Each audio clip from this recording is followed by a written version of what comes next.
Today, we are going to be discussing having a team, how to hire an assistant, do you need an assistant, and all those good questions. And that's why I have asked Ashley to join us. And she is going to give us just a whole bunch of information. So yeah, let's get started. All right, Ashley, why don't you just tell us about yourself and how you got in? So I know you're a wedding planner, but like how you got into specifically into teams.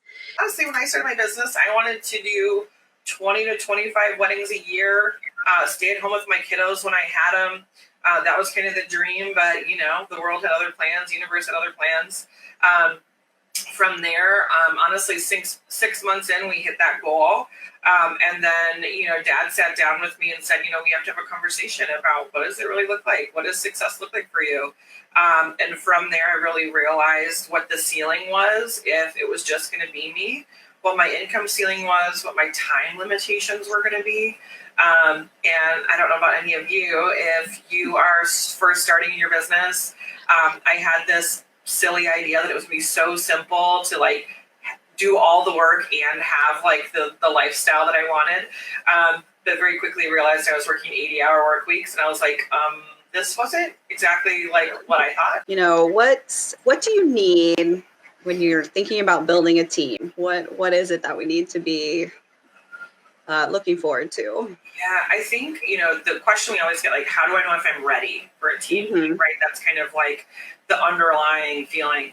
And I always say, if you're turning away business, if you're telling clients you're already booked on that date or your month is at capacity, whatever that looks like for you, that's a really good sign that you might be positioned well to have a team. Because one thing I'll tell you, and this is one of the biggest, I think, myths about building a team and leadership overall, is I think there's certain people that feel like I wouldn't be a good leader. I'm not a good boss. I don't want to manage people. And leadership is simply a skill that you learn.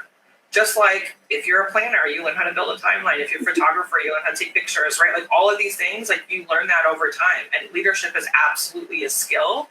It is not a personality characteristic. Anyone can be a great leader. And so that limiting belief, I like to kind of address that right away.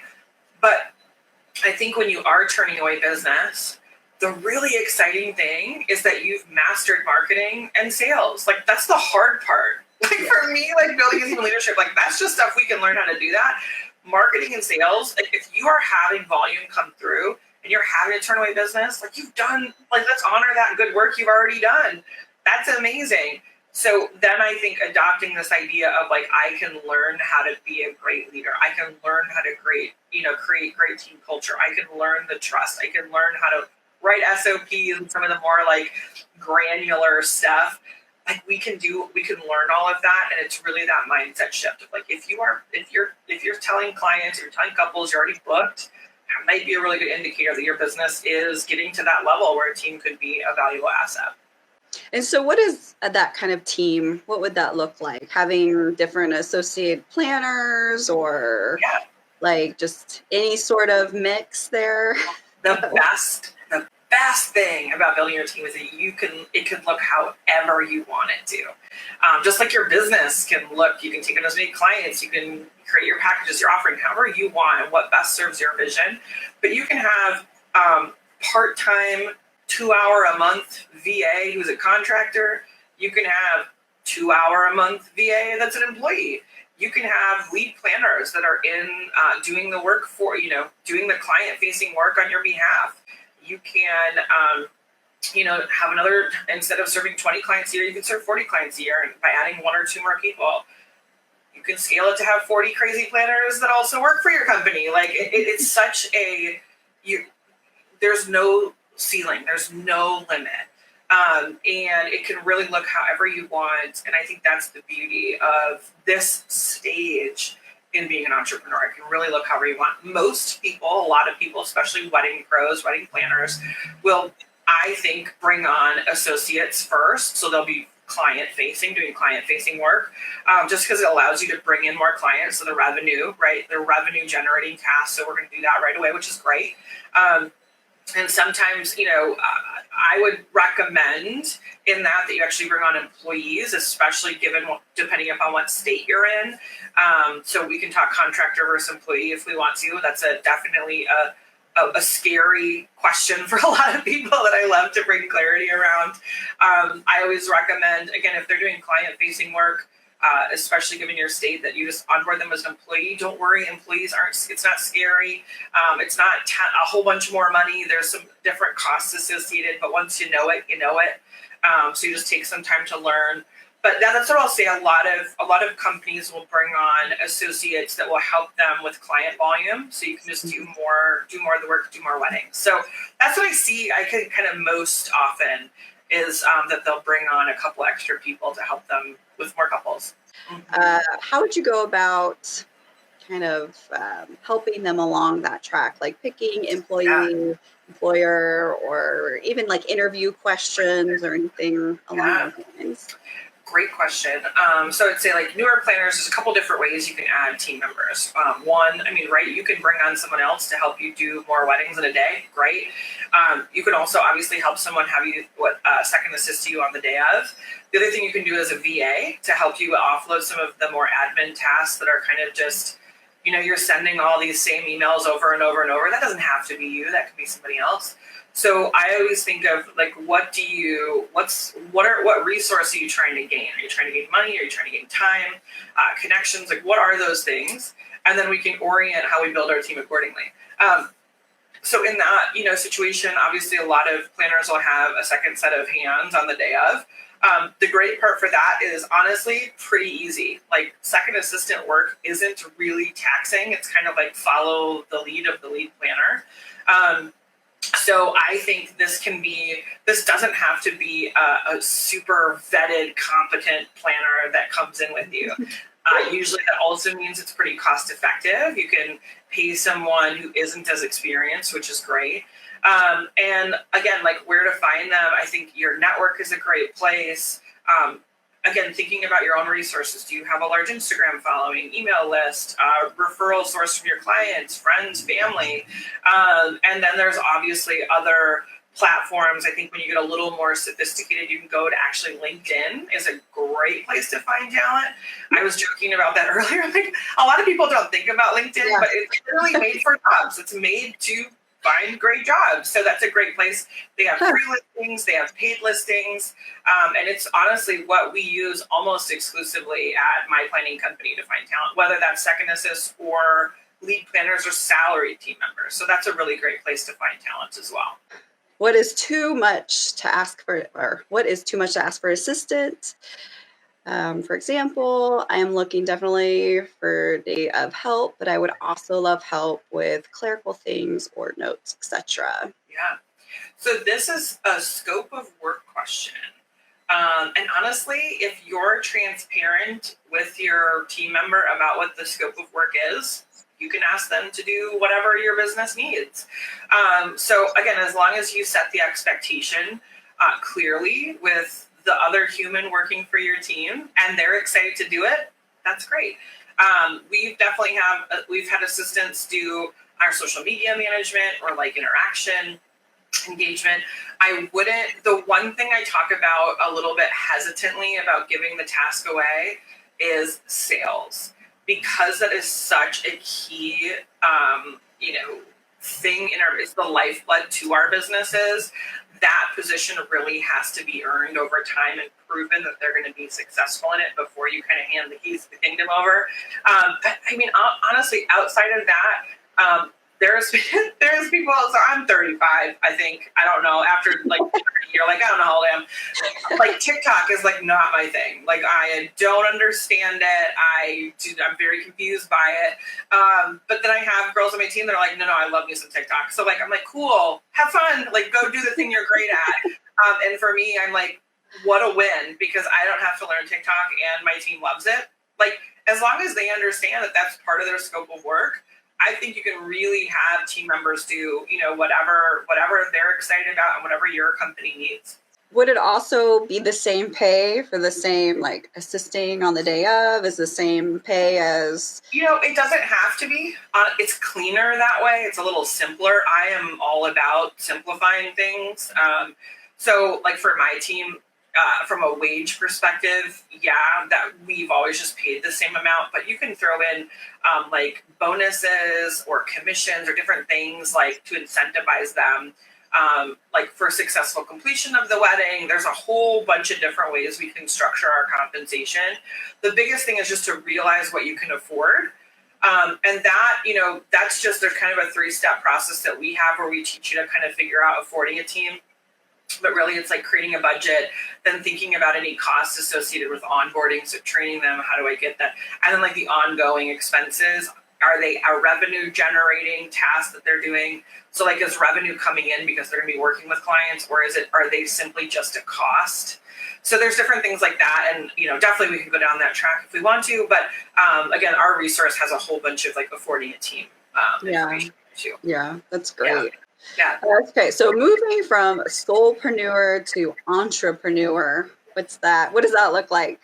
Yeah, I think it's a mindset of, when we work in a corporate setting, someone else owns our job, if we're being really honest about it. And that's actually why the corporate machine isn't everybody thinks it's safe and secure. It's like, well, we found out in 2020 it really wasn't, because everybody got furloughed, right? Everybody was on unemployment. So your job actually isn't secure, right? But someone else owns your job in the corporate world if you're working a job there. And as a soulpreneur, you own your job, right? You get to say when, how much, all of that. When you move into entrepreneurship, you own a business, you own an asset. So now you don't have to trade time for money anymore.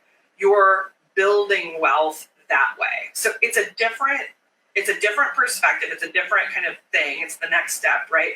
So it's simply elegant. I'm salaried through that work. My husband stays at home with my daughter. I work about 10 hours a week. I am not trading time for money over there anymore, because I've built the team that allows us to have a larger breadth of clients we can work with, more revenue we can bring in. So instead of owning my job and knowing I'm going to have to trade time for money, I can now move into owning a business asset. The other thing on that is businesses can be sold. So it truly is an asset that we can sell, especially if you have an in-tech team later. You're able to sell the business versus if you're a soulpreneur and it's just you. If you go away, the business goes away. So it's just a different level of thinking.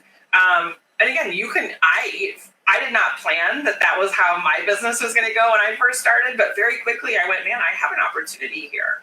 Am I going to take it or am I not?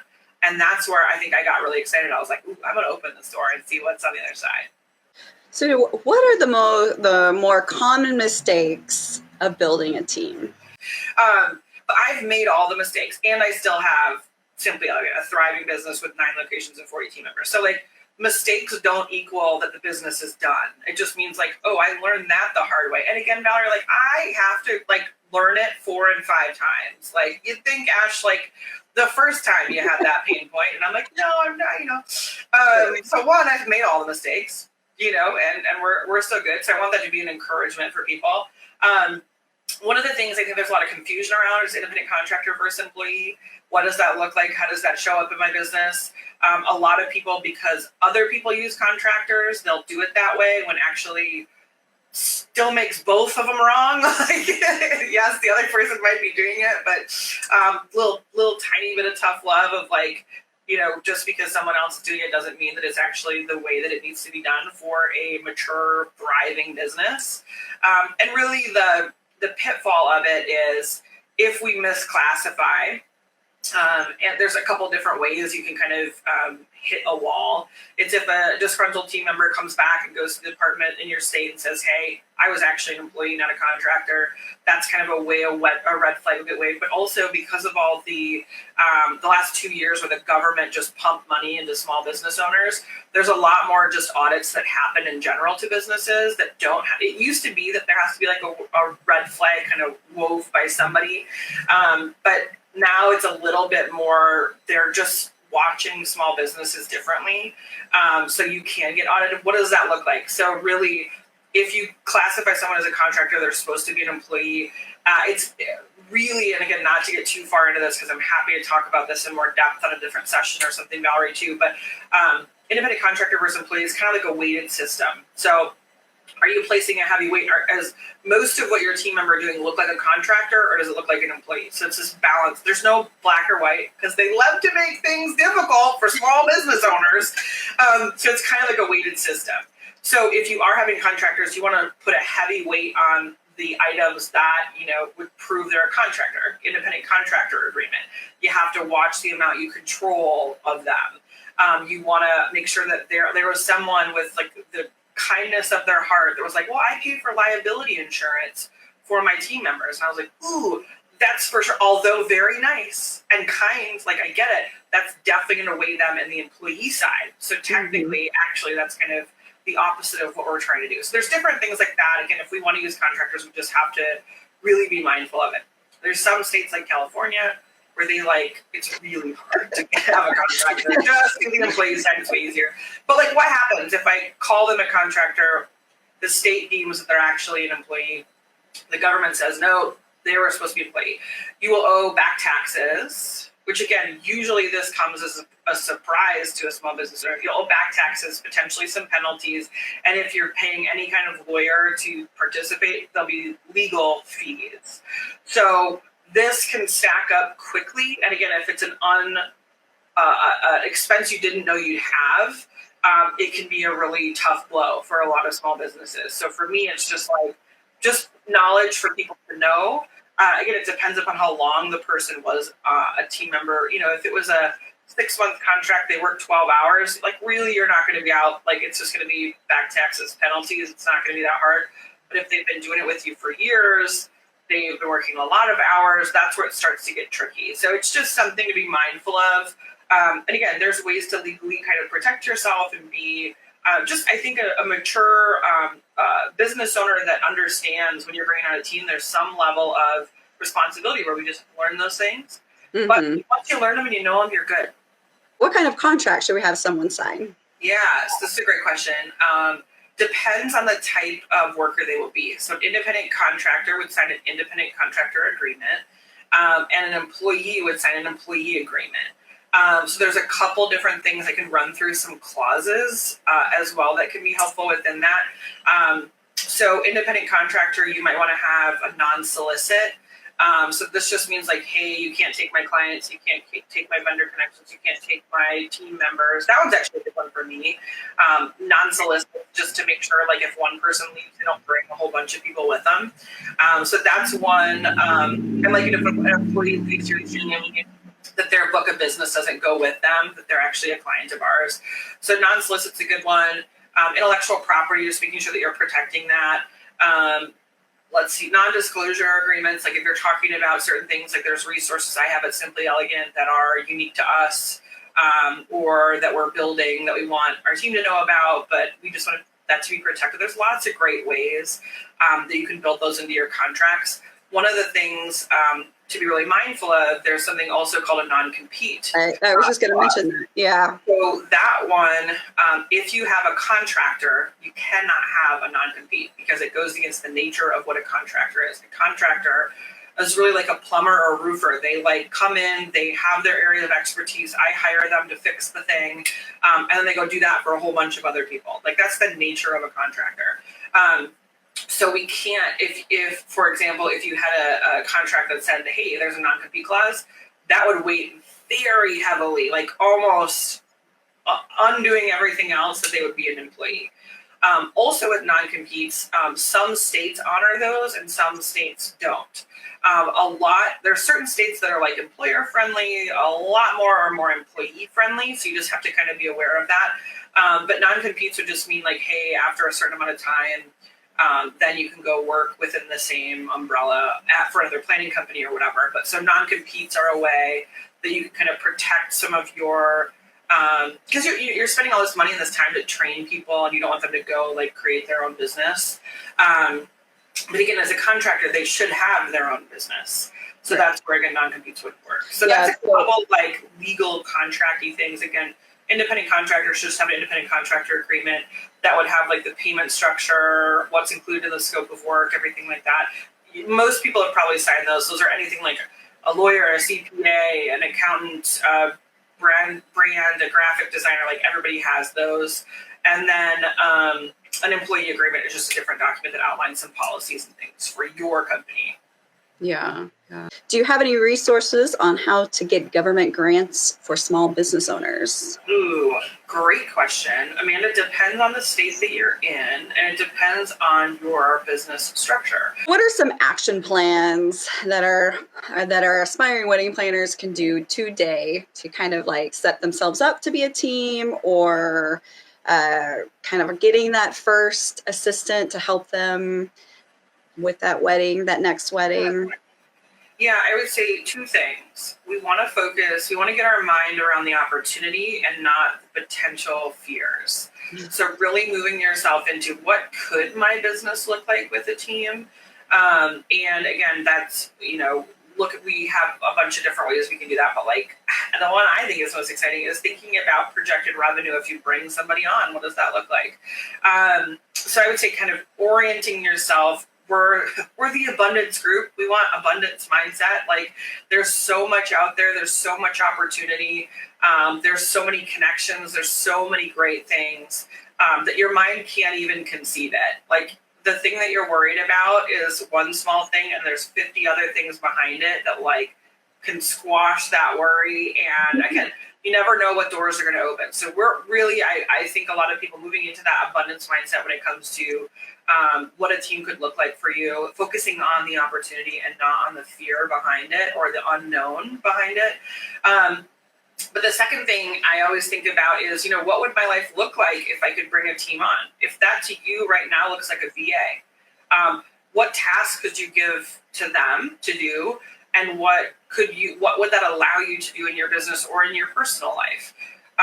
If you're thinking about bringing on an additional lead planner, a second assist, whatever that looks like for you, writing down what that could look like from, again, tasks I love to do. So I'm going to keep those on my plate. Tasks I don't love to do so much, I could pay someone else to do them. That's always a great one. And again, my caveat is just sales. Some people don't love sales, but don't push off sales yet. We'll get to that point. I don't do sales for my company anymore. You'll get there. But that's something that with a little bit of reservation, that's not necessarily one that we can put in the give someone else bucket. But when you do that exercise, it really kind of brings to light what your business could look like. So those are a couple of things I would say, mindset shift, and then also just doing that list of like stuff I love, stuff I don't. If I gave the stuff I don't away, what could my life, my business, and everything look like? One piece of advice or encouragement you could give our newer wedding planners as they make their journey? This is such a good question. I have all the things to say.